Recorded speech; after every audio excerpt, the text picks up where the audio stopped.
really what a ketogenic diet is it's a diet that allows you to get into a state of ketosis. So for those who don't know what that means, ketosis is a metabolic state in which you have elevated blood ketones. It's a state where your cells are no longer using glucose from carbohydrates as fuel. Instead, it's using fat for fuel, and in the process of that, breaking down fat and producing a secondary fuel source known as ketone molecules, and using those ketone molecules as energy. So for most people, it has to happen in the absence of carbohydrates. So you have to, get to a carbohydrate level where you're able to actually produce these ketones, which insulin is a key role in this. So, one of the things that happens when you consume carbohydrates are broken down into glucose. This causes an increase in your blood sugar. When you have an increase in your blood sugar, this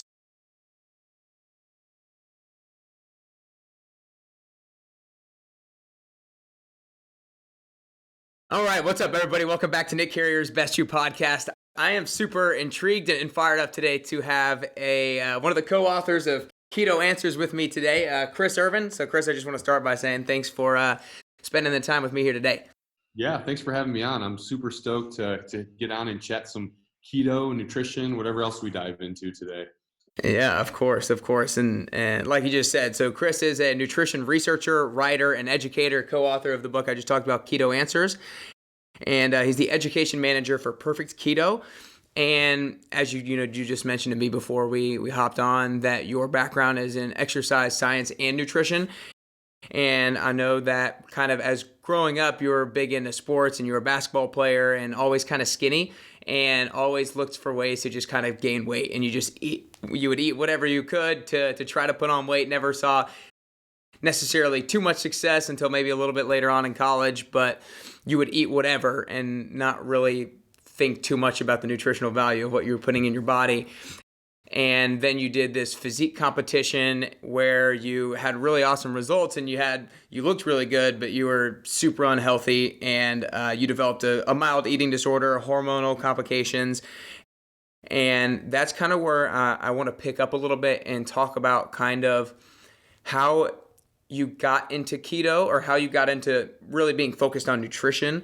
And when was the moment of, okay, this is my thing, like I'm studying keto, this is the area I really want to be an expert in? Yeah. So, you hit the nail on the head. So when I first got into nutrition very mildly when I was in my undergraduate, I'd taken a couple nutrition classes as a part of my exercise science major. And, the problem with a lot of the information that I learned was super outdated, as most of academics around nutrition is right now. But it definitely showed me that there was this other component to health that didn't just involve exercise. What you put in your body is going to be a great indicator of how you're able to perform physically and things like that.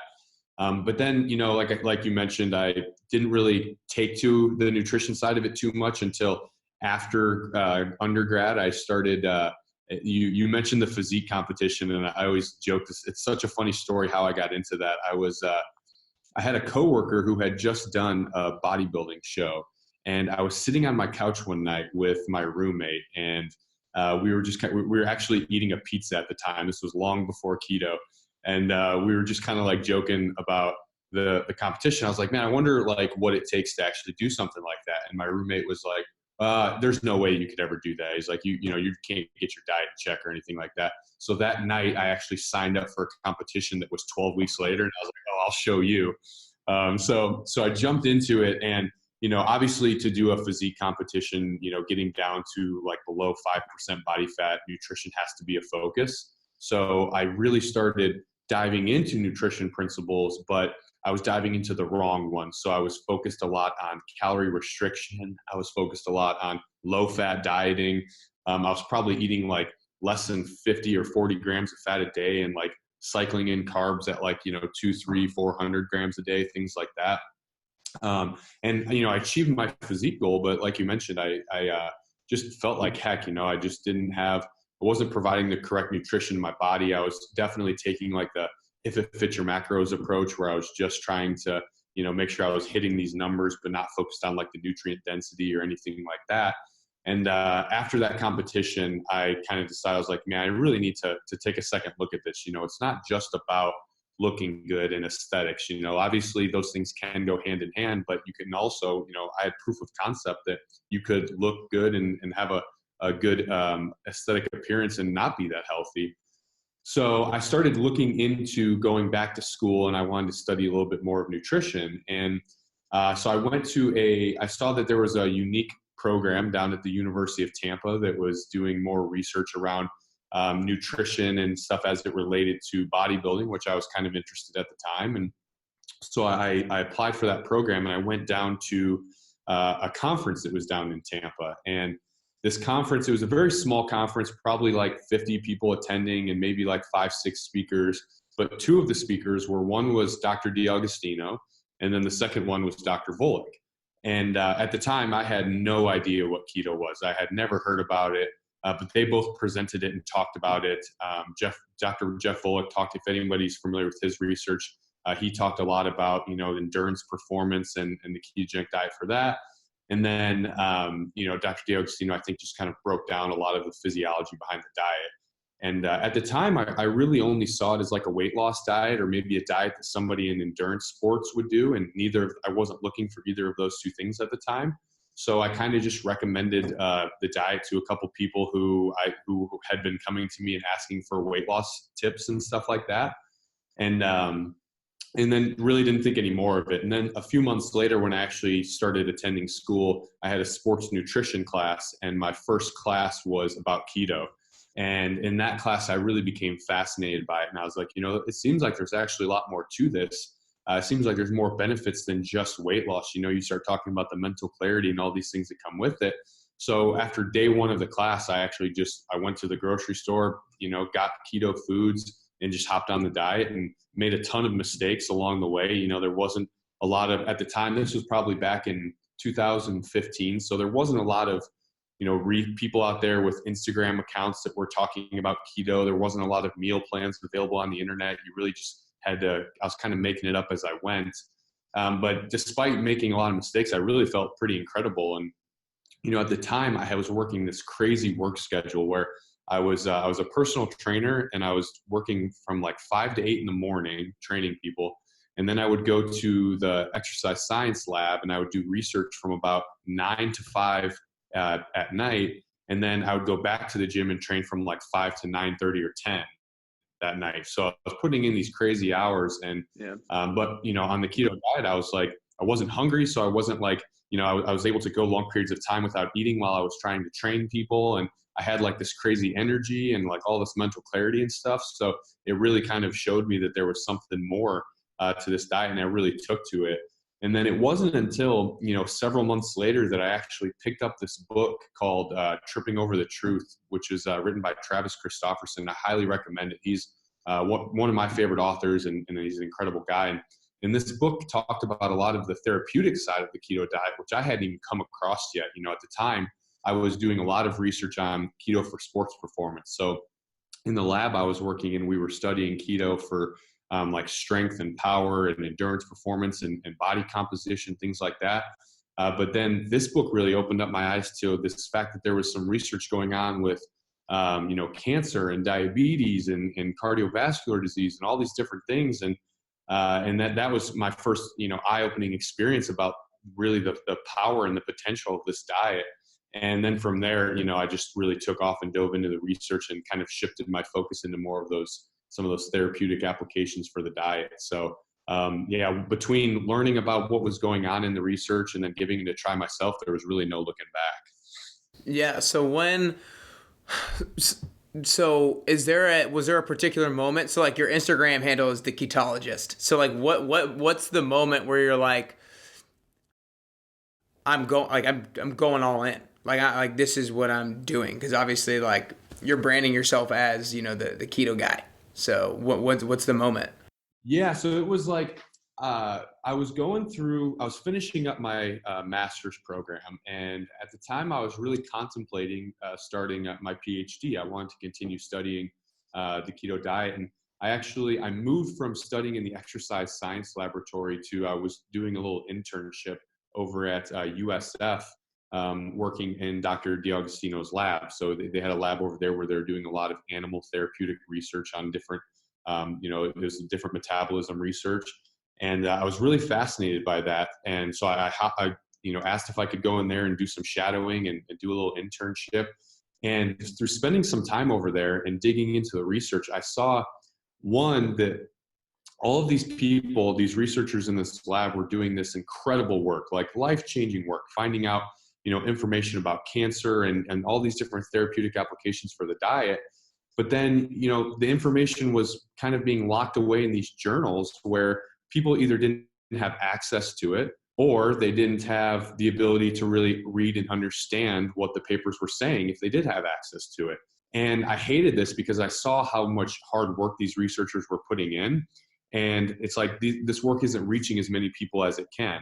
So from there, I decided that I kind of wanted to be this like liaison between what's going on in the research and what's actually going on in the real world. I wanted to be somebody who could take this research and kind of break it down and put it out on social media where people are spending their time anyway. And so they could actually understand it and apply it to their own lives. So I think that was definitely the first time that I decided that I wanted to jump into this, was seeing how much potential, like, you have family members who are dealing with these chronic conditions, and you see that there's this diet that is maybe not 100% answer to it, but it definitely can help in a lot of different ways, but people have no idea about it. And if they did have an idea, they wouldn't know what to do in the first place. And I think that was just so frustrating to me that I wanted to do at least some part in changing that story.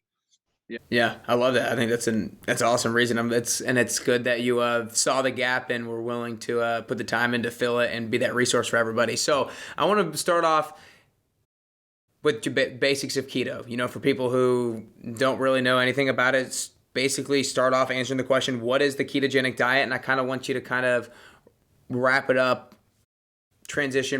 with kind of the role that insulin plays kind of in our body.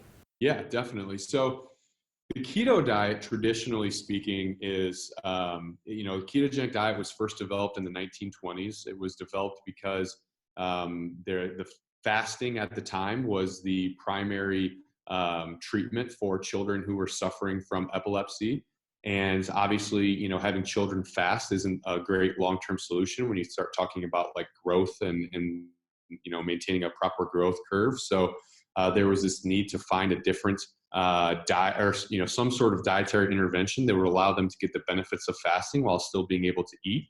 And that's how this ketogenic was found. There's this Dr. Robert Wilder found that he was able to, through eating high fat and low carb, he was able to mimic what happens during fasting. And that's where the ketogenic diet kind of stemmed from. So traditionally speaking, everybody always refers to the ketogenic diet as a high fat, low carb diet. I'm actually not a huge proponent of looking at the diet through those lenses. I think that really what a ketogenic diet is it's a diet that allows you to get into a state of ketosis. So for those who don't know what that means, ketosis is a metabolic state in which you have elevated blood ketones. It's a state where your cells are no longer using glucose from carbohydrates as fuel. Instead, it's using fat for fuel, and in the process of that, breaking down fat and producing a secondary fuel source known as ketone molecules, and using those ketone molecules as energy. So this has to happen for most people, it has to happen in the absence of carbohydrates. So you have to, get to a carbohydrate level where you're able to actually produce these ketones, which insulin is a key role in this. So, one of the things that happens when, to give a brief biochemistry breakdown of it, when you consume carbohydrates are broken down into glucose. This causes an increase in your blood sugar. When you have an increase in your blood sugar, this signals for your pancreas to release insulin. What insulin's jobs to do is to kind of go to our cells and communicate to our cells to open up their doors and allow glucose to come into the cells where it can be used to produce energy.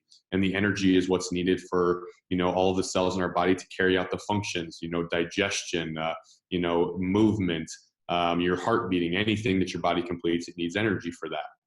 So when we stop eating carbohydrates, which can happen through either fasting, a very low carbohydrate diet, or just a low calorie diet, what happens is your blood sugar lowers. And when your blood sugar lowers, this means that you have to stop producing insulin, or you don't need to produce as much insulin. Now, when our insulin lowers, we will produce a different hormone that's known as glucagon.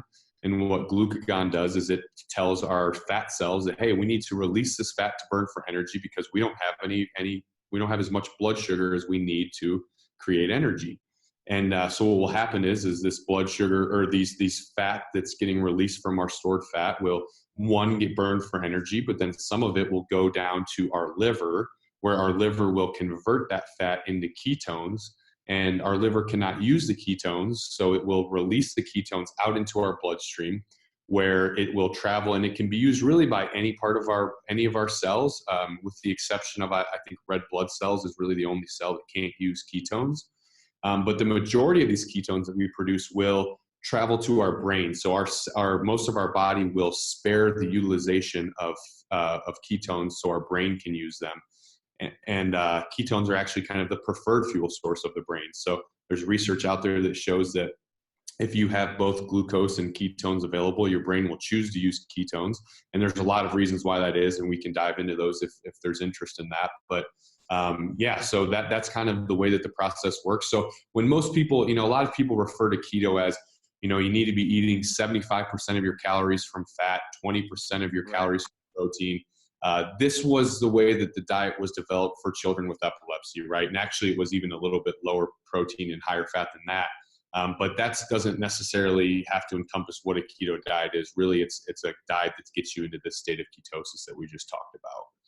Okay, gotcha. Yeah, so I think that honestly, probably the majority of people still out there don't even know that. So I think that's a perfect foundation to kind of start with. And kind of where I want to go from here is, you talk about how ketosis is the state that essentially your body is using fat as the fuel source rather than carbohydrates, rather than glucose.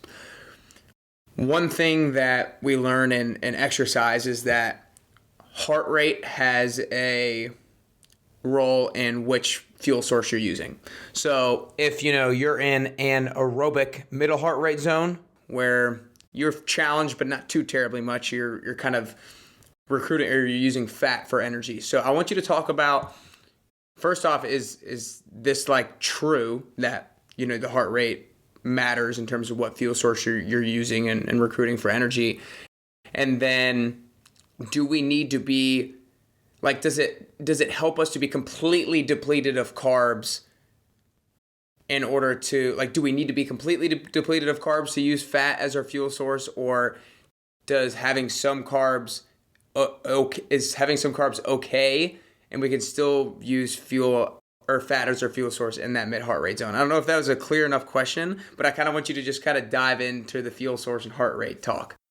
Yeah, so it is a great question the way you asked it, because I think a lot of people think it's cut and dry. They think that you're only using one or the other, right? So right.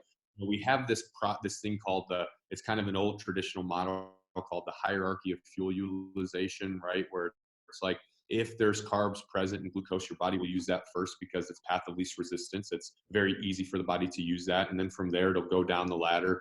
Protein's usually the last thing that your body will use to break down, because it's, from an evolutionary standpoint, it doesn't make sense to do so. It's very costly.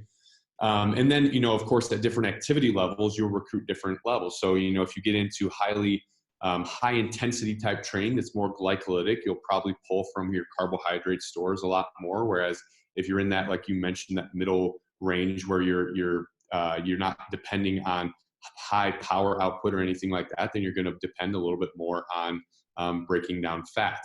So now the question of is, can you still break down fat while there's carbs present? Well, you're always going to be burning fat to some capacity, right? So fat, this hierarchy of fuel utilization also is kind of independent and specific to our different tissues. So like our heart, for instance, will burn primarily fat. That's really like one of the main fuel sources that it'll use. So your body is always going to be using a blend of these different things. Now, if you are somebody who is, say you are providing your body with a ton of carbohydrates, right? So you're eating 500-600 grams of carbs, you're definitely going to be leaning a lot heavier towards burning mostly carbs and a lot less fat.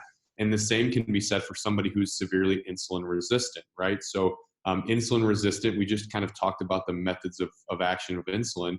That process of insulin talking to our cells and telling it to open up and everything and use this glucose, that process can become just kind of worn out, and it will make it so your cells no longer effectively communicate with insulin.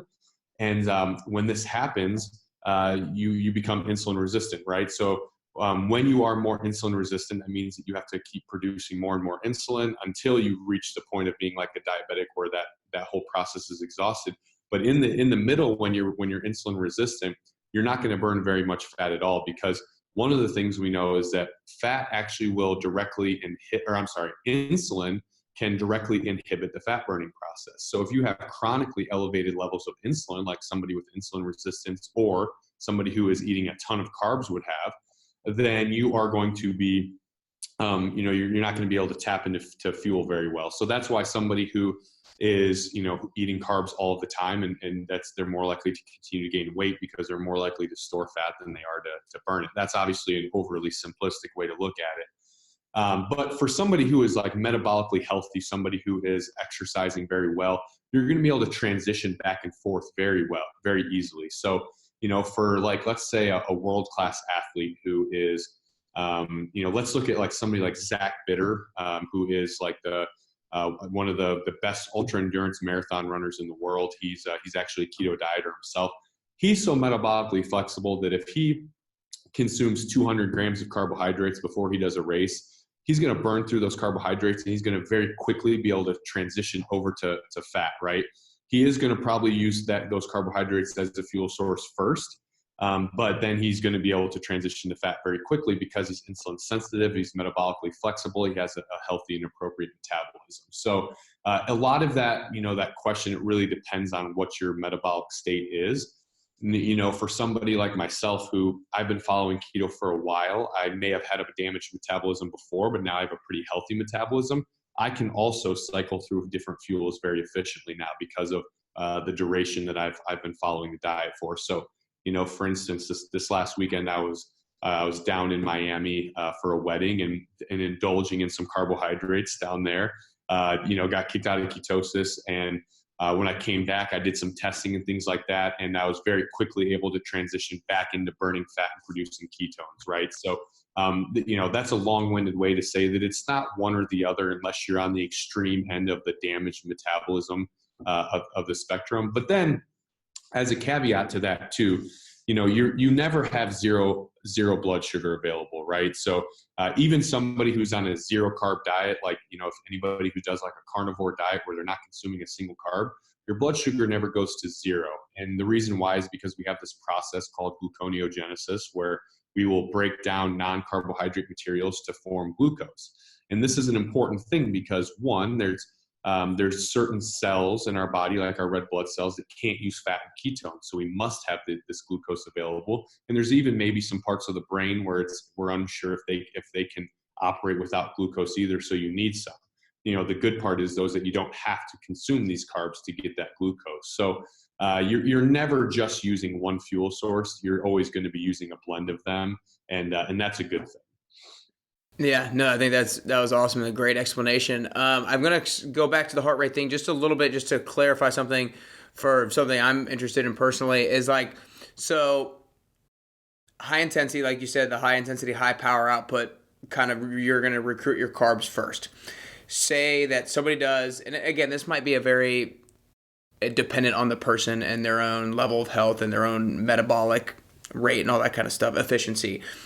Say they burn through their carbs, however, they still keep continuing to work at a super high intensity. At that high intensity, do they still recruit fat for fuel? And if not, or at what point does it kind of start to eat into muscle breakdown and stuff like that? That's a good question. And I don't know if I can accurately answer that to 100%, to a T, but I would say that you're still going to be able to tap into other fuel sources. But now the problem is that, something like fat is a little bit slower of a fuel source to tap into. So if you have, completely exhausted your glycolytic system and you are now having to, solely depend on fat, you're probably not going to be able to maintain that same level of exercise intensity because of the rate in which you're breaking down fat isn't going to quite be as fast, if that makes sense. So that's probably where that's going to come into play, where you're going to, you're probably not going to be able to maintain that unless you have this crazy adapted body where you can just continue to put it that output at, despite this lack of fuel being quickly metabolized for you. Okay, gotcha. So the phrase that you mentioned a number of times is insulin resistant, and I want to, so basically, and I don't know why I always get these mixed up in my head. Insulin resistant is when your body, like you're having a ton of carbs and your body continues to produce insulin a lot to the point of excess, correct? Yeah. So that's yeah. Are you going to ask a question from that? I can let you. Yeah, a little bit. I wanted to kind of get to the point where, like, if people are eating carbs, but a pretty good amount, like relatively low amount, and like healthy amount, are there certain foods that is it like the quality of the food that makes you not get to that insulin resistant point, or is it simply just the volume of the carbs? Yeah, that's a really good question. And, obviously there's going to be carb sources that are better than others. So like, having a sweet potato is going to be a lot superior to having, a candy bar, of course. Right. So, that definitely plays a role, but, and volume of carbohydrates also plays a role, but more important than both of those is the duration in which you have that high volume. So you're not going to develop insulin resistance, significant insulin resistance from a weekend of, binge eating or anything like that, or even a couple weeks of that. But now, a couple of weeks of it, you'll probably develop some degree of it, but insulin resistance is something that happens from the chronic overconsumption of carbohydrates. So, insulin resistance is one of the first indicators of like pre-diabetes. It's one of the first, kind of things that we can measure that is an indicator that you're kind of trending towards being diabetic. So, you don't develop pre-diabetes overnight. It's something that happens from, so if you go out today and just have the ultimate cheat meal where it's like I'm having beer, pizza, and followed up by ice cream, your body's not going to be happy with you, but you're going to be able to, metabolize that, get back to baseline pretty quickly. But it's the standard American diet where you're doing things like that every day, very frequently, consistently having 300, 400 grams of carbs. And that's going to be what's really going to exhaust that system and cause that insulin resistance to develop. Okay, gotcha. So people, and it sounds like I'm trying. I want to get into the point where people are basically starting. If people start keto, how, and they haven't had a very good diet in the past, how strict do they have to be for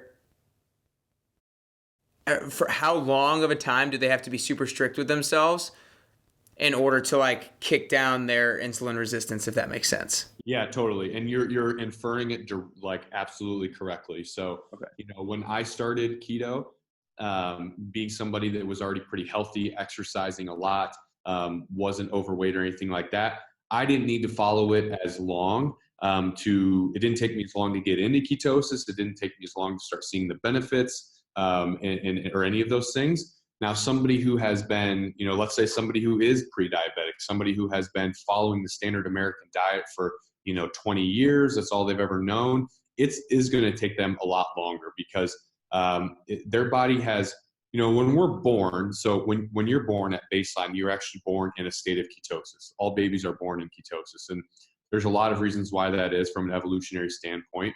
But we pretty much as children maintain ketosis until we're introduced to solid foods. And then unfortunately, with the way that our food system is, the first foods that we're introduced to for solid foods is cereal, right? Processed carbohydrates.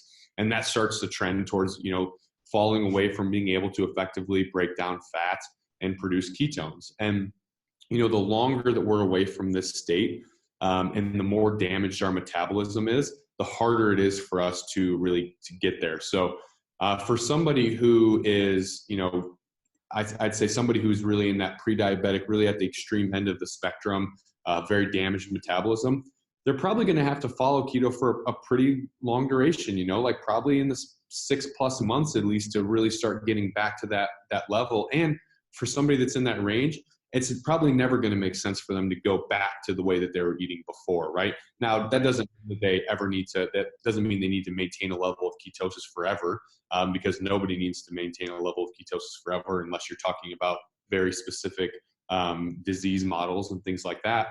But it's never going to make sense for them to go back. They're probably going to need to maintain at least a low carb state for most of their life.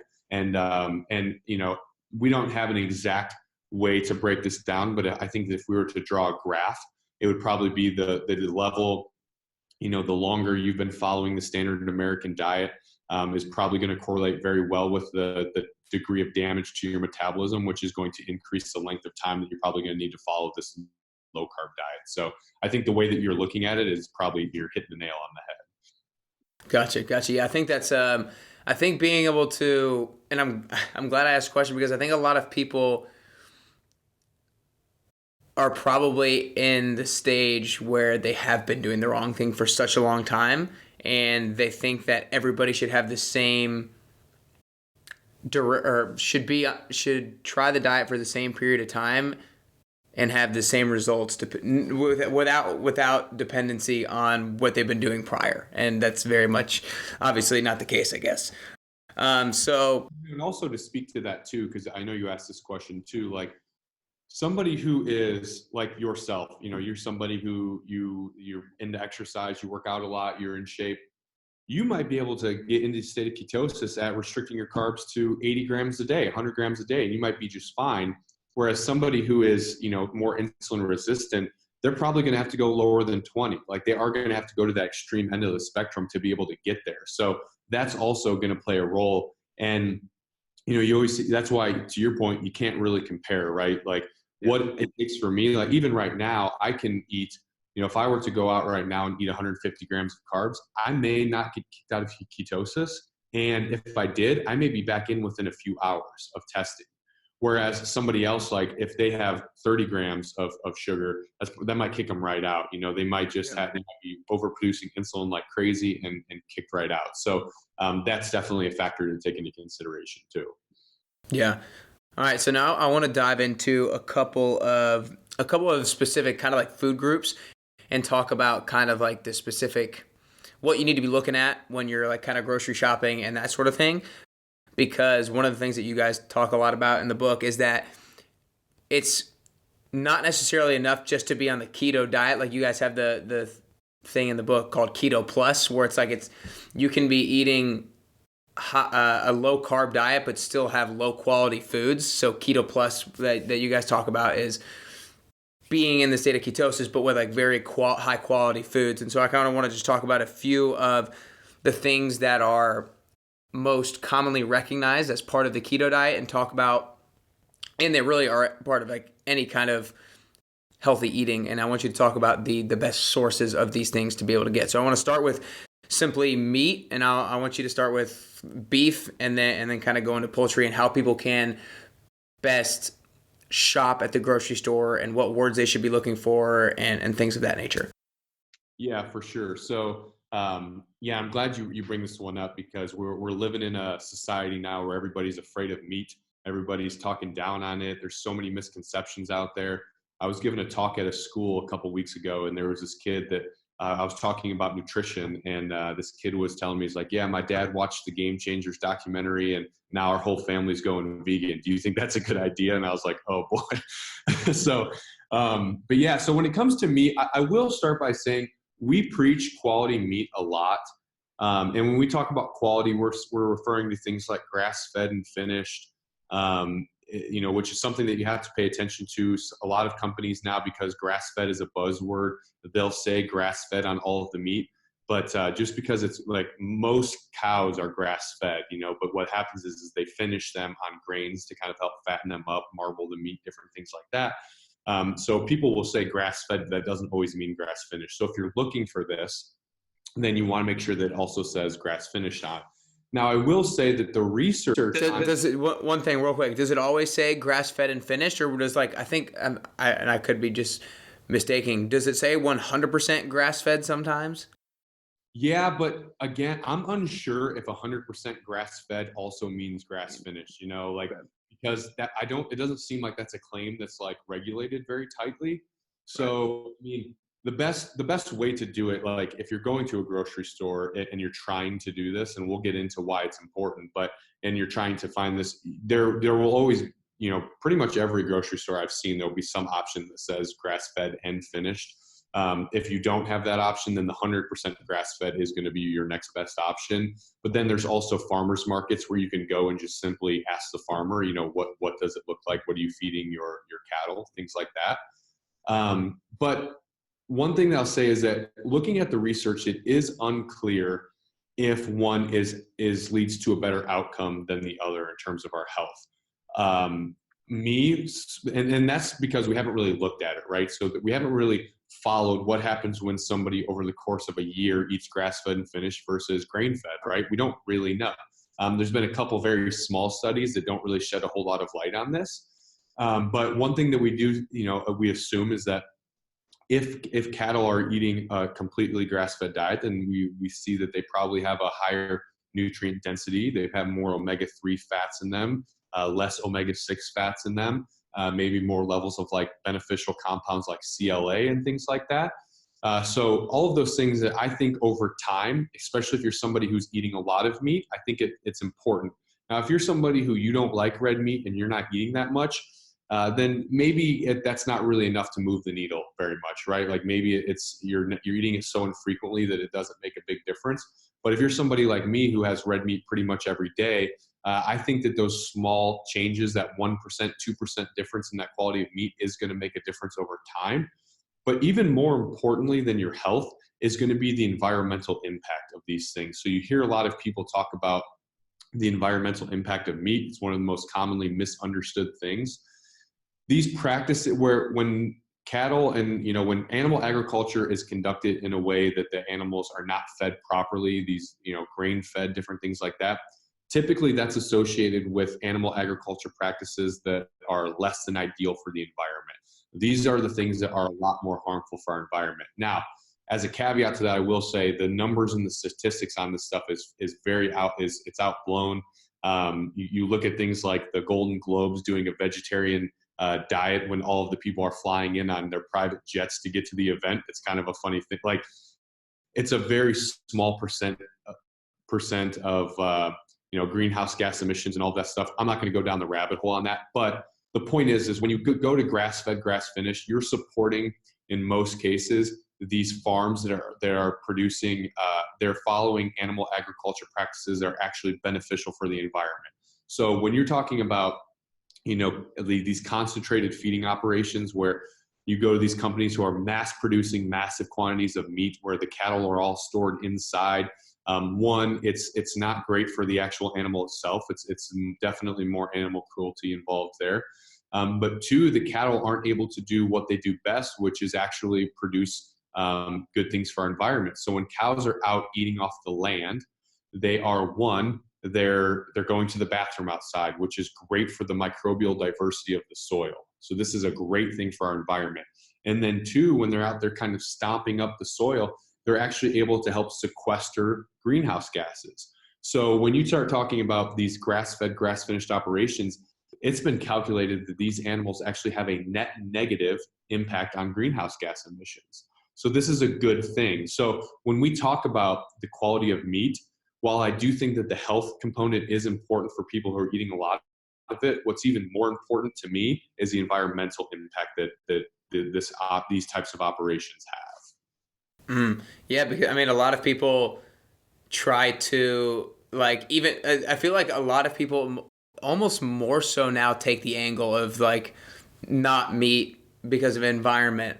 Almost, it's probably I don't know what the percentage would be, but so many people now take the not anti-meat approach solely based off environmental, not even based off of nutritional. But so now we'll go into let's go into poultry and chicken and what people should be looking for, words and buzzwords and stuff like that at the grocery store. Yeah, so chicken is the funniest one, and I'll start by saying that personally, I don't eat a lot of chicken. Chicken actually has like one of the meats, it has one of the greatest omega-6 to omega-3 ratios, meaning that there's far more omega-6 than omega-3, which isn't great. Like as a society, we have way more omega-6 than omega-3. That's omega-6 fats are a lot more pro-inflammatory. So as a whole, I don't eat a lot of chicken because also it doesn't contain a lot of nutrients. Like there's protein in chicken, but that's really about it. It doesn't really offer a whole lot else. But people like chicken. So if you're going to eat chicken, then you definitely want to look for the right things. And chicken's one of those things where they use so many different buzzwords, right? Where it's like they use the antibiotic stuff. You know, they're not giving the chickens antibiotics and things like that. Those really aren't the words to look for. You know, one of the definitely pasture raised is a big one. We break a lot of these things down in the book, but the biggest thing is you want to look for the ones where they're actually getting like, they're outside, right? So these chickens are actually out in their natural environment, eating their appropriate food. You know, going for like vegetarian fed chickens, that just means they're feeding them a ton of soy usually, which that's not beneficial, right? So you really want to make sure that they are, you know, they're pasture raised chickens that are actually outside, they're actually pecking, they're actually eating the things that they're supposed to be eating.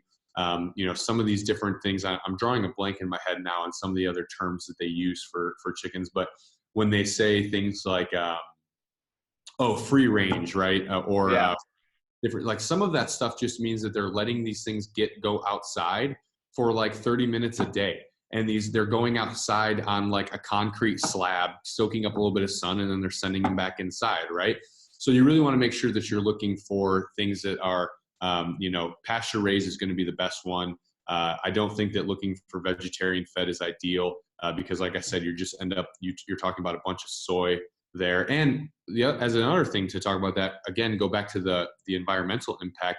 Soy is something that is soy farming is something that's really destroying our environment. It's actually really bad for these different things like microbial diversity and the cost on our resources to actually produce soy and things like that is not great.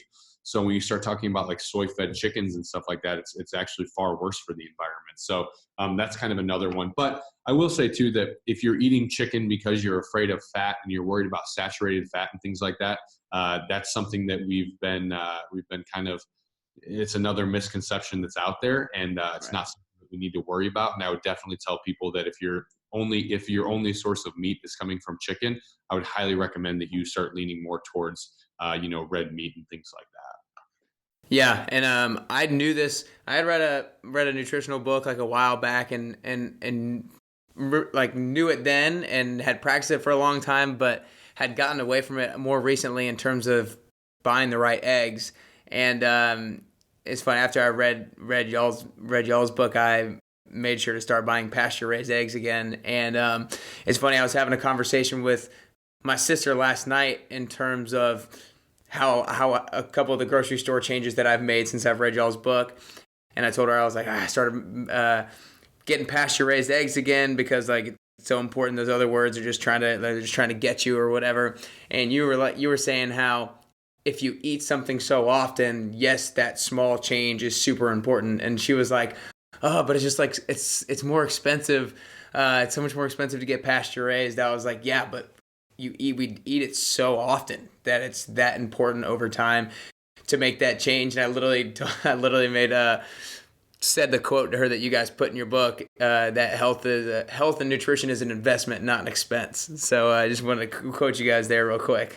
I love that because this conversation, when you start talking about like higher quality foods and things like that, you get a lot of people who, you know, I've been posting things on social media about it, and I had some people that were, you know, coming up to me and saying, well, like they were turning up their nose and saying things like, well, you know, it must be nice to be able to afford those things, right? Or like, I can't afford doing any of those things. And, you know, there definitely are some people out there that truly can't afford it, but let's be honest, for the majority of people out there, if you prioritize something, you can do it. Like, there's people out there who aren't willing to prioritize their food selection, but they are able to go out on Friday night and spend, you know, $60 at the bar on drinks, or, you know, ordering, or like going to Starbucks and getting like a $5 coffee, things like that, right?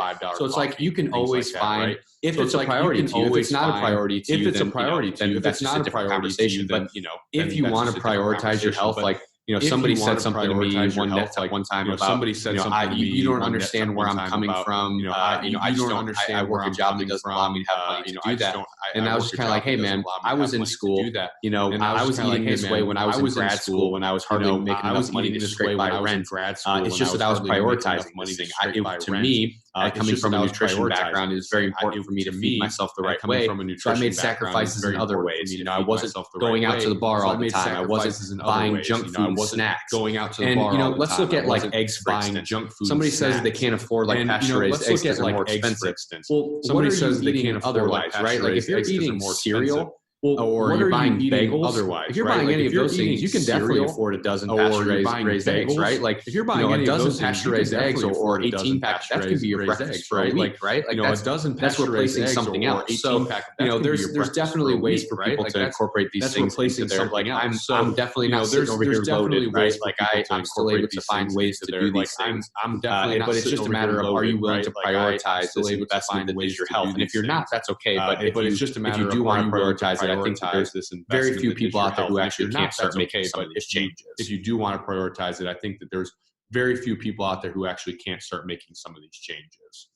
Yeah, no, and I love that you bring that up, because I think that's just something that people just need to be honest with themselves about. It's like you're not buying it because it's $1.50 extra. You're not buying it because it's actually not truly a priority to you currently at the time.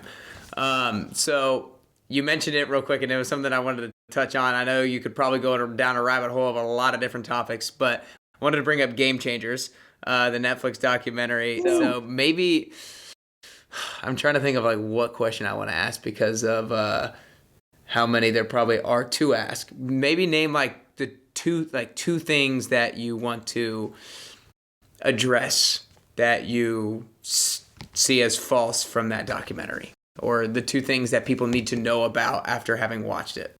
Yeah, so I would say, and I will also start by saying that if anybody wants to really, really dive into breaking this down, we actually published an article on perfectketo.com that debunks, like literally it systematically goes through like every claim in Game Changer, debunks like every single one of the ridiculous claims that they have. And limiting this to 2 is going to be very challenging, because this was one of the, this put what the health to shame, this documentary, for how bad it was. So the 2 things I would like to point out, the one is that the ridiculous claim that they have about like trying to use take these different athletes who are, these elite athletes who might be following a vegetarian diet or a plant-based diet, and using that as justification for why they are elite athletes. These guys have different genetic makeups than you or I do, right? Like I play sports and stuff. I'm an average Joe. These people that they're talking about are the elite. Okay. Like LeBron James or whatever, like if he went on a plant-based diet, he's still going to be LeBron James. Is he going to perform as good as he can if he wasn't on it? I don't think so, but he's still going to be LeBron James regardless of if he's on a plant-based diet or not. And the other thing too is, in this documentary, when you start talking about these guys, they start saying, when I switched to a plant-based diet, I started feeling so much better. And then you see what these guys were eating before, and it's like they were eating like Popeyes or like fried chicken and stuff like that. And that's like the biggest thing that I always tell people is, most of the benefit of what a lot of these fad diets are is what they're not. So when you start looking at plant-based diets, if you were eating a standard American diet where you're eating McDonald's 5 days a week and now you're eating broccoli, you're going to see some health improvements over that time, right? We shouldn't be so shocked to see that. So that's kind of a really big one, is that, we can't just say that. And like another example is that they talk about like the gladiators, how the gladiators ate these plant-based diets and stuff. And they don't realize like these guys were slaves. Gladiators were slaves. They weren't choosing to eat plant-based diets. They were given there's the food they were given because they were slaves. And, most of these guys died, right? Like we weren't even able to like track their health over time. So it's kind of ridiculous to use these examples as, it wouldn't be any different as like, a few years ago, I remember when like LeBron James went on a low carb diet and everybody was talking about it.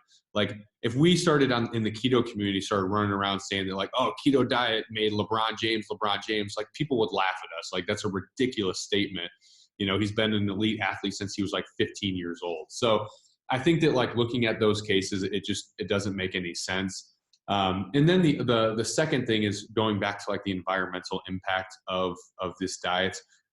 These numbers that they give are just so skewed in the wrong direction. One of the biggest things, and I actually didn't know this until I listened to Chris Kresser on the Joe Rogan podcast, and he was talking about when you start seeing these claims that say that, animal agriculture leads to X% of the contribution to like greenhouse gas emissions, and they start comparing that to like all these other things. What people don't realize is that when they're measuring the greenhouse gas emissions for the animal agriculture, they're measuring it in its totality. So from the time that the animal is born to the time that is actually on the shelf at the store. So we're talking about all the costs of production, transportation, all of those things. And they're comparing it to just strictly plant agriculture. They're not using those. They're not also talking about the production methods or the transportation or any of those things. So you're comparing apples to oranges, right? It's two completely different things that you're comparing. So a lot of those things are skewed. So when you start talking about, when they give these numbers out that animal agriculture causes all these different things on the environment, it's actually the complete opposite. When you start talking about sustainable animal agriculture that's done the right way, it's not only not harmful for the environment, it's actually superior for the environment. And really, you talk to some people, there's no other option right now. I mean, monoculture, which is all the soy and corn and all of that, the subsidized crop farming, all of that stuff that's going on, that stuff has created pollination deserts. It's destroyed the microbial diversity of our soil. And the only way that we can restore these things is through sustainable animal agriculture. So, in summary, it's like, if you're doing a plant-based diet because you think it's better for your health, it's not. And if you're doing it because you think it's better, now let me take that back. It is better than the standard American diet in the short term. So I will say that. But if you're doing it because you think it's better for your health, then you need to look into it a little bit more. And then if you're doing it because you think it's better for the environment, you also need to know that it's not. And then as a third one, and this one I didn't realize till recently, if you're doing it because you think that, because of animal cruelty and things like that, you also have to understand the number of field animals that die per acre of land of things that get farmed like soy and all of that. You're also still contributing to the death of animals when you're doing that. So I know that that's kind of a hard thing for people to hear, but those are the types of things that are in Game Changers that they're not shedding all of the light on, right? And it's not a surprise that they're not doing that. When you look at the director, James Cameron, he's somebody who has, almost $200 million invested into a pea protein company. So obviously he's not going to, he's going to skew and bias the conversation towards what makes the most sense for him. Which happens in every space. It happens in the low carb keto space as well. So, but yeah, I think those are definitely the two biggest things that people should look at. And I'll also say that if you besides the article that we put out on Perfect Keto, if you have more interest in this topic, Chris Kresser's episode on Joe Rogan, not the second one where he was not able to talk and really defend himself, but the first one where he actually goes through and he uses research to systematically debunk all of those things. That's a really great episode. I think that Chris Kresser is one of the most brilliant minds in the nutrition space, and he's not somebody that just talking to talk. He's somebody that really supports what he's doing with research and knows how to read and interpret research. So that would be another great place for people to go. I like it. I'll make sure I have those things linked up to the show notes and everything. Yeah, because I think I loved what you said midway through there, and you kind of caught yourself there at the end, saying that a lot of these fad diets aren't necessarily what the diet is; it's what they're not, and where you're coming from. Because that was one of the things that I pointed out to people too in terms of the Game Changers thing. It's not, they never mentioned what they were eating beforehand, and what they were transitioning to. So obviously, if they were going to the plant-based diet after having, like you said, maybe eating McDonald's or whatever, of course you're going to see improvements. And that's what a lot of people experience when they go to a different diet, because they were coming from a bad place beforehand. So yeah, and I'll also say to be to make sure that people know that I'm not biased here, that is some of the benefits with keto too, right? I think that there's a lot of other benefits, like ketones that get produced when you're in ketosis. There's a metabolic advantage to that and stuff. but also like a lot of the benefit to keto is that you're not eating carbs anymore, and especially processed carbohydrates. Like that does account for some of those changes. So I'm not so biased to say that that's only the plant-based diet that is, people have that conversation. There's a lot of people on keto who are just as biased towards the diet and it's the same thing. If you look at almost all the fad diets out there, what most of them have in common is that you are cutting out processed carbohydrates and you're no longer chronically overeating carbs. That's not to demonize carbohydrates, but when you start looking at how a third of our population in the US is pre-diabetic, it makes sense that diets that cut out processed carbs are going to lead to some health benefits. That doesn't mean that any of them are a miracle, but it just means that that's the problem that we need to be addressing. Yeah, gotcha. So let's say, get down to the last few questions. Let's say somebody, after listening to this episode and maybe has been thinking about doing keto or something like it, like cutting down carbs and stuff like that. Because like you guys say here, like simplifying everything you need to know about the world's most complex or confusing diet. And it is complex. There's a lot of information in here, a lot of things to take action on. And I think that sometimes complexity is the enemy of execution, is the enemy of action. So if you were to tell somebody who wants to start making an adjustment in their diet based off of a lot of things that you guys talk about, what are maybe a couple things, like 2 things that they should start doing immediately that you see are 2 of the most important things that people can start to take action on? Yeah, definitely. So first one is, it's really simple. It's eat real food, right? Like I don't think even if you're not going fully keto or going all the way, like if you eat real food, you're gonna inherently lower your carb intake, which is probably the reason why it's probably the reason why you need to consider a keto diet anyway. So, if that means that you're still having, like potatoes and things like that, or some fruit and stuff, if you're cutting out the processed sugar or the refined sugar and the processed carbs and stuff, you're making a huge step in the right direction. So that's a big one, is just eat real food. And then the second one would be to start not just thinking about what you should be removing from your diet, but thinking about what you should be replacing it with. I think that so many times people are That's a good point. Yeah, we get so focused on, okay, I'm taking carbs out or I'm taking sugar out of my diet or whatever, but we forget to replace that with nutrient-dense foods that actually fuel our body. So, I think those things are just as important. So, in my opinion, from what I've seen, I think the most nutrient dense on the foods are animal proteins. I think that, eggs and red meat are probably the 2 most nutrient dense things you can put in your body. So I think that if you really want to make a change with your health, it's going to be through making sure that you're eating whole foods. Probably the less packaged foods that you're eating, the better. Things that if the ingredient list is this long on the back of it, you probably shouldn't be eating it. It's not a real food. And then replace that with nutrient dense foods. And then, as the third thing, just to throw it in there, I think that finding a way to change your environment and adopt things as a habit is going to be the biggest thing, right? Like motivation wavers, right? Everybody can have a motivation to start a diet, right? Or to, buy a book or go to the grocery store and get healthy food. But you can't rely on motivation and willpower forever, because we know that those things waver. You have to adopt habits. And the best way to do that is to change your environment, right, in my opinion. And I will say, for anybody who's interested in this side of the conversation, I just finished reading a book called Tiny Habits, which is it's an incredible book that really gives just actionable items on how to incorporate behavior change into your day-to-day lifestyle. And I'm going to be putting out a lot more content on this coming up to help people with this. But it's the most important part, because I think so much in this nutrition space, we rely on information as being the thing that's going to get people to change.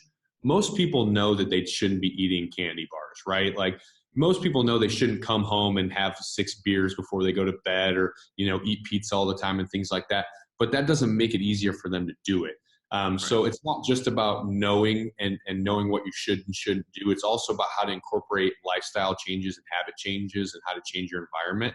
And I think that if you can do that, then that's going to be how you make a change long term, right? Because it's not about being able to follow keto or paleo or whatever it is. It's not about being able to follow it for 30 days. It's about being able to change your lifestyle long term so that you can reap the benefits for, longer than just, 30, 60 days. Yeah, I like that last thing that you just said, because that's something that I think a lot about, and I try to help people understand and help people find ways to do more. Or so the idea that you said is that a lot of people know what to do, but they don't do what they know. And Right. so I think that the biggest thing with health, with a lot of things just in general, people don't necessarily always need help with the strategy. They need help with the execution side of things. Totally. And so that's one of my biggest passions, helping people like execute on what they basically know they should be doing. Like, obviously there's different levels of education, there's different levels of like better strategies than others, but probably even the bigger problem, rather than lack of education, is lack of execution for a lot of people.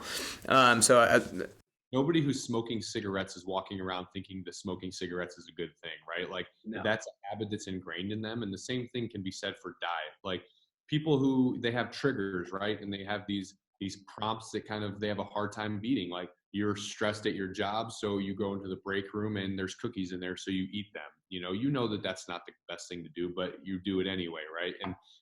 And that's because it has to be this overall lifestyle shift that's going to help you be able to execute on these things. So, and to add to that too, I'd say that people who are in that kind of cycle where they know that they want to get healthy, but they just can't do it, don't beat yourself up on it, because that's the majority of people. Even the people out there that look the most disciplined in their diet, that think that they're, that display that they have all of this motivation and willpower and stuff like that, even they have a hard time staying on track and doing those things. So you just have to do your best every single day. I said something to somebody the other day about this, about how every single day that you are focusing and taking even a single step towards improving your health is a massive win that should be celebrated, because there are so many people that won't even take that first step.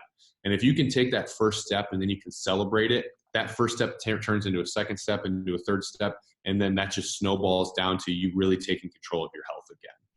Yeah, I love that. And the other thing that you mentioned that I really wanted to mention real quick is like a substitute, like creating a substitute, not just eliminating, but finding a substitute. And you guys have a really good chart kind of towards the back of the book of like, like buns, potatoes, like a bunch of different things that are high in carbs, and like what you can substitute it with. So I think that's just a great like resource that's in the books, and then just a great idea that people need to start thinking about, like not just completely eliminating this, but what can I substitute it with? What can I replace it with? But I'm going to get down to the last couple questions. So this show has been a lot about education and how people can improve themselves nutritionally, but the last couple questions are going to have a little bit different vibe to them. So, but I asked these last two to every single guest. So I believe that to become the best version of yourself, that one of the most important things is to kind of try to get a clarity of vision of what that person looks like and what that person is capable of. That's the goal of the podcast, to help people gain clarity of what the best version of themselves looks like, and then to provide them with tools, tips, and inspiration on how to make that happen. And so I want to ask you, is there a skill or a piece of knowledge that the best version of yourself has that you don't currently have? Ooh, that's a good one. There's many of them, I'll say too. I'm not sitting here I'm just trying to think of the best one. So I would say, a big one for me is, I would say a really big one for me. This is something that I had a couple of years ago. I'll give a brief backstory about this. A couple of years ago, I was somebody who was just extremely disciplined, in a sense of like, if I committed to something, I did it 100% of the time. If I said I was going to follow this diet, I was going to follow it indefinitely. If I made a commitment, even if I didn't want to do it, I did that. And one of my resolutions in 2019 was to give myself more permission to ease up on that a little bit, right? Like, give myself permission to not have to say yes to everything all the time, or, break obligations occasionally. But I found that in 2019, I kind of overcorrected the other way, where when things got tough, I just wouldn't do them anymore, right? Like, if I was at the gym and I just didn't really feel like working out, I'd just go home, right? Or if I was out to eat and I didn't really feel like sticking to keto anymore, I would just not do it anymore. So I think the best version of myself has a proper blend of those two things, where still has a very solid amount of willpower, probably 80% of the time doing the things that I'm committed to doing, but then also giving myself permission 20% of the time to just kind of ease up and be okay with not doing those things. So I don't have an exact word for that, but it's been something that I've been meditating a lot on over the last like couple of weeks and as I've gotten into the new year. So I don't know if there's a specific word, but I think that's what the best version of me would have. I've got to tell you, I don't know if I've heard, and it could just because I resonate so closely with that, but I don't know if I've heard a better answer than that before. Because I'm kind of right now in the spot maybe where you were a couple years ago, where I feel like I'm super disciplined. Like if I'm saying I'm going to do something, I'm going to do it. Like if something else comes up, like, sorry, not going to happen, I'm doing this. Yeah. Because I've said I'm going to do it. But I also believe in the importance of like being flexible. Like the way that I like to talk about this is when we set a goal, or like maybe it's just a task that we're going to do, when we set that thing, like we're setting that because we think that that should be our top priority. We think that that is going to help us improve maximally towards where we want to be, right? We're making the best decision that we think. But who are we to actually, like, we can only do the best that we possibly can in terms of determining that thing. Who are we to know that that thing is actually the thing that we should be doing, and that is the best use of our time? So it's like you need to be disciplined during a lot of things to follow them all the way through, but also be flexible and be willing to see that you don't always know that that is the right thing, and there's sometimes where you need to pivot and do other things. Yeah, I think it's also knowing that, like, even if you have this like big goal that you're going after, you don't have to get there today, right? Like it's not the journey is kind of the best part, right? Like if you could just knock all of your goals out that you have tomorrow, well, what the hell else would you do after that, right? Like you just be sitting there twiddling your thumbs. So I think it's like it's enjoying the journey and knowing that like every day, if you're taking some step towards being a better you, that's great, but not every step has to be becoming a better you, right? Or being the most perfect version of yourself. It's just every day, it's about the journey of trying to get better step by step every single day. And the more days you can string that together, the better you're going to be. I think for me, it was like, you start sitting there and you start seeing these goals of like, I want to do this and this and this and this. So then I have to do them all now, right? Like there's no better time now than to do all of them. And that's not a sustainable way to look at life. So I think that it's just kind of trying to be a little bit easier on yourself, right? And know that like it's going to take diligence and discipline to get where you want to be, but it's also going to be okay for you to chill out and relax and enjoy life a little bit along the way. Yeah, I love that. I love it. Well, before I ask the last question, I want to acknowledge you, Chris, because I think that for you coming from, you saw very early on where in an area where you kind of needed to improve in a very significant area of everybody's life, and you took it upon yourself to take action on it and to educate yourself and to actually experiment with a lot of different things yourself, to be maximally educated through simply experience and through study and research and all that kind of stuff. And then to be able to continue to have that continued curiosity to always try to learn more to serve people and the best way you know how and the best way you have to the best of your ability. I think that's just super cool. And I want to make sure everybody can go support you as much as possible. So make sure you follow him, the Ketologist, on Instagram. Your website is theketologist.com as well, right? Yeah, it is. Awesome. Good deal. And then tell them where can people go find Keto Answers and other places they can go support you. Yeah. So I really appreciate the kind words too. That really means a lot. So Keto Answers is available on Amazon. It's an Amazon. We actually self-published the book, so it's only available on there right now. We have it in a ebook version, Kindle version, as well as paperback, and hopefully having an audiobook version of that coming out soon. So that's going to be the best one. But then I'll also reiterate that you mentioned social media and stuff. Instagram is going to be the best platform to kind of reach me at. I always respond to every DM that gets sent to me. I don't let a single one go unresponded, and it's always me responding. It's kind of, in my opinion, it's kind of my job to serve and help people and answer questions as they come in. So over the last couple of years, I've been getting more and more questions. So my response time is definitely getting a little bit slower. But if you have questions and you put them in there, you're always going to get an answer from me. So Don't put it on Facebook because I hate Facebook and I never go on there. So if you want to get something answered, I encourage you to check out Instagram. So, but yeah, Keto Answers book is available on Amazon, and really to kind of talk about that for a second too. The biggest goal with that book is to put a resource in somebody's hand that will prevent them from being confused and having to search the internet and fall victim to whatever SEO strategy somebody put in place to make sure that their answer is ranking first. We wanted to have a resource that would have everything in there. So if somebody picks up the book and your question's not answered in there, please reach out to us, because one, we want to make sure that it gets put in the book. But two, we also want to get a good feel for what people need to know. The questions that we put in that book are based on us interviewing and talking to people who have been following or trying to follow keto. So we're always looking to improve that resource. So if there's something not answered in there, please reach out and let us know. I love it. Yeah. And you guys need to make sure you go follow him, because his account is one of the most helpful and truly practical accounts out there. To be able to gain a lot of knowledge and things that you can use practically in your everyday life. So the last question is, I think that becoming the best version of yourself is a constant journey. Like you talked about, it is a journey. And I also believe it's a unique journey. I think that the way that I'm going to become the best version of myself is going to be a little bit different than the way that you become the best version of yourself. So what I want to ask for you personally is, if you could currently do, you maybe already mentioned one, but if you could currently do or currently work on 3 things to get closer to the best version of yourself, what are those 3 things that you could currently do or currently work on? Got it. So one would be meditation, for sure. I am new to meditating in the last year and a half, and have had a hard time staying diligent with it.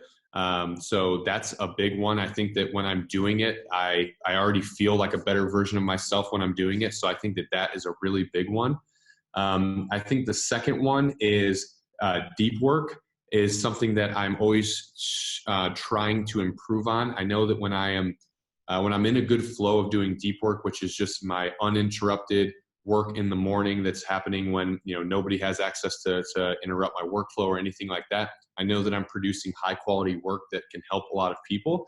But sometimes in this day and age, and the way that the digital world is it can be hard to get into that.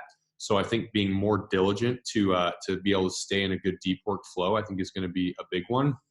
And then, the third one that just kind of popped into my head, I think, is sleep. I think that's a big one for me. I'm one of those people that if I had the choice of never having to sleep, I would totally never do it. I hate sleep. Yeah, you're just the same way. Yeah, just sleep is my least favorite thing in the world. I'm angry when I have to go to bed, and I'm so excited when I can get up in the morning to just get after the day. So, but I also know that that's not a sustainable way to be. So, and I've been focusing over the last probably 6 months on improving my sleep habits, and I've noticed how beneficial it is. Even though I hate doing it, I know it's improvement. It leads to me, one, being a happier person, more energy, producing better work, things like that. So I know that those are the 3 things I think that would help me get to being a better me. Awesome. Well, those are great 3 things. I love it. Well, I appreciate your time, Chris. That was great. Yeah. Thanks for having me.